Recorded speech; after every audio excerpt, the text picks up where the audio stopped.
ಇವತ್ತಿನ ಈ ವಿಡಿಯೋದಲ್ಲಿ ಡಬಲ್ ಬೀನ್ಸ್ನ ಉಪಯೋಗಿಸ್ಕೊಂಡು ಚಿಕನ್ ಕೀಮಾನ ಹೇಗೆ ಮಾಡಬೇಕು ಅನ್ನೋದನ್ನ ನೋಡ್ಕೊಂಡಿದ್ದೀರಾ.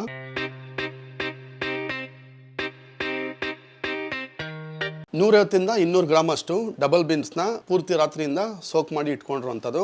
1/4 kg ಅಷ್ಟು ಚಿಕನ್ ನ ಮಿಕ್ಸಿನಲ್ಲಿ ಹಾಕೊಂಡು ಗ್ರೈಂಡ್ ಮಾಡ್ಕೊಂಡಿದ್ದೀನಿ. ಒಂದು ದೊಡ್ಡ ಸೈಜ್ ಈರುಳ್ಳಿ, 1 teaspoon garlic ginger paste, garam masala 1 teaspoon, 1.5 teaspoon chilli powder, ಅರ್ಧ ಟೀ ಸ್ಪೂನ್ ಅರಿಶಿನ, ರುಚಿಗೆ ತಕ್ಕನಷ್ಟು ಉಪ್ಪು, 1/4 ಟೀ ಸ್ಪೂನ್ ಅಡಿಗೆ ಎಣ್ಣೆ, ಧನಿಯಾ powder 1 teaspoon, Kashmiri chilli powder 1 teaspoon, ಕೊತ್ತಂಬರಿ 3 ರಿಂದ 4 ಟೀ ಸ್ಪೂನ್ ಅಷ್ಟು ಚಾಪ್ ಮಾಡಿ ಇಟ್ಕೊಂಡಿರುವಂತದ್ದು. ಮೊದಲನೇದಾಗಿ ಸ್ಟವ್ ಹಚ್ಕೊಂಡು ಸ್ಟವ್ ಮೇಲೆ ಒಂದು ಮಣ್ಣಿಂದು ಕಡಾಯಿನ ಇಟ್ಕೊಂಡಿರುವಂತದ್ದು. ಕಡಾಯಿ ಈಗ ಬಿಸಿ ಆಗಿದ್ದಾಯ್ತು. ಬಿಸಿ ಆಗಿರೋ ಹಂತದಲ್ಲೇ ಇಟ್ಕೊಂಡಿದಂತ ಎಣ್ಣೆನ ಈಗ ಸೇರಿಸ್ಕೊಂಬೋಣ. ಎಣ್ಣೆ ಕೂಡ ಈಗ ಬಿಸಿ ಆಗ್ಲಿ. ಈಗ ಚಾಪ್ ಮಾಡಿ ಇಟ್ಕೊಂಡಿದಂತ ಈರುಳ್ಳಿನ ಸೇರಿಸ್ಕೊಂಬೋಣ. ಫ್ರೈ ಮಾಡ್ಕೊಂತ ಇರೋ ಹಂತದಲ್ಲೇ ಒಂದು ಚೂರು ಉಪ್ಪನ್ನ ಈಗ ಸೇರಿಸ್ಕೋಣ. ಚೆನ್ನಾಗಿ ಬಾಯ್ಲ್ ಆಗ್ತಿದೆ. ಬಹಳ ಸುಲಭವಾಗಿ ಪ್ರತಿಯೊಬ್ಬರು ಬ್ಯಾಚಲರ್ಸ್ ಕೂಡ ತುಂಬಾ ಮನೇಲಿರುವಂತ ಮಿನಿಮಲ್ ಪದಾರ್ಥಗಳನ್ನ ಉಪಯೋಗಿಸ್ಕೊಂಡು ಮಾಡಬಹುದಾದಂತ ಡಬಲ್ ಬೀನ್ಸ್ ನ ಚಿಕನ್ ಕೀಮಾ ನೀವು ಕೂಡ ಖಂಡಿತವಾಗ್ಲೂ ಟ್ರೈ ಮಾಡಿ. ಈರುಳ್ಳಿಯಲ್ಲಿರೋ ನೀರಿನ ಅಂಶ ಎಲ್ಲ ಹೋಗಿದಾಗ್ತಾ ಇದೆ. ಈಗ ಇದೇ ಹಂತದಲ್ಲೇ ಗಾರ್ಲಿಕ್ ಜಿಂಜರ್ ಪೇಸ್ಟ್ ನ ಸೇರಿಸ್ಕೊಂಡ್ಬಿಡೋದು. ಸೇರಿಸ್ಕೊಂಡಾದ್ಮೇಲೆ ಇದನ್ನು ಕೂಡ ಚೆನ್ನಾಗಿ ಫ್ರೈ ಮಾಡ್ಕೊಬೇಕು. ಹಸೆ ಸ್ಮೆಲ್ ಹೋಗೋವರೆಗೂ. 1-2 ನಿಮಿಷ ಆಗಿದ್ದಾಯ್ತು.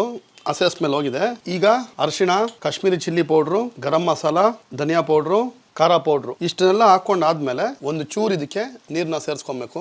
ಒಮ್ಮೆ ನೀರನ್ನ ಸೇರಿಸ್ಕೊಂಡಾದ್ಮೇಲೆ ಎಲ್ಲಾನು ಒಂದ್ಸರಿ ಮಿಕ್ಸ್ ಮಾಡ್ಕೊಂಡು 1-2 ನಿಮಿಷ ಕಂಪ್ಲೀಟ್ ಆಗಿ ಎಣ್ಣೆ ಸಪರೇಟ್ ಆಗೋವರೆಗೂ ಇದನ್ನ ಬಾಯ್ಲ್ ಮಾಡ್ಕೋಣ.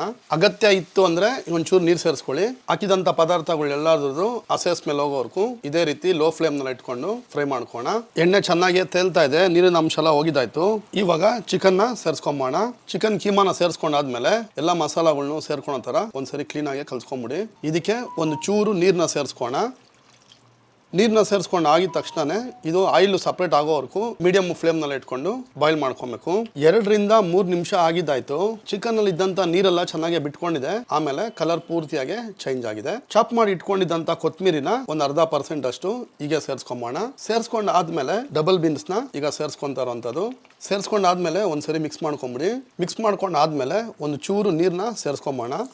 ಲಿಡ್ನ ಕ್ಲೋಸ್ ಮಾಡಿ ಇಟ್ಬಿಟ್ಟು ಸುಮಾರು ಒಂದು 5 ನಿಮಿಷವರೆಗೂ ಚೆನ್ನಾಗಿ ಬಾಯ್ಲ್ ಆಗಲಿ. ಬಾಯ್ಲ್ ಆಗ್ತಾ ಇರೋ ಟೈಮ್ನಲ್ಲಿ ಸೆಂಟರ್ನಲ್ಲಿ ಒಂದ್ಸರಿ ಈ ರೀತಿ ತಿರ್ಸ್ಕೊಬೇಕು. ಈಗ ಲಿಡ್ನ ಓಪನ್ ಮಾಡ್ಕೊಂಡಿದ್ದಾಯ್ತು.